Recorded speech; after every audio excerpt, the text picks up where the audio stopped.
5-5 করে আর আমি বলতে না কষ্ট দেই যদি জানেন দরকার না হাসপাতাল থেকে সরকার যিনি কথা চিন্তা না ডাক্তার বড় ডাক্তার না না এনে টাকা দিতে কি চলে টাকা উপরে দিয়ে চলে টাকা আপনি না দিতে বলতে বুঝা নেটে ছেড়ে দাও হাসপাতালে যান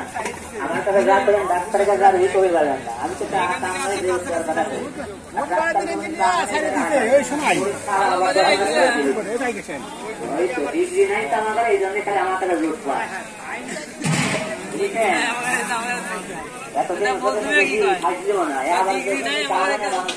মান্না এসব টাকা দেন রোজে টাকা দেয় না ওই তো আপনি যখন কামড় পরে টাকা দেন আল্লাহর প্রতি বিশ্বাস করা লাগবে একদম পানি দিলেও কাম হয়ে যায় ডাক্তারটা গাড়ি যায় ভালো মন্দ খাওয়া মরে যাবে রোগী পানি পড়া খালি যদি খাই যায় ফলে মন্দির মাল গাছের তেল মাটা খাই বিশ্বাস করা যায় আল্লাহ পর আল্লাহ প্রতি মানা না আল্লাহকে ভয় করেন কেন তা বলি তার তো অবশ্যই হবে আমি যদি রোগ ছিল সত্যি আপনার উপকার হবে আর আপনি যদি খাস কিনে আল্লাহর কাছে মাছ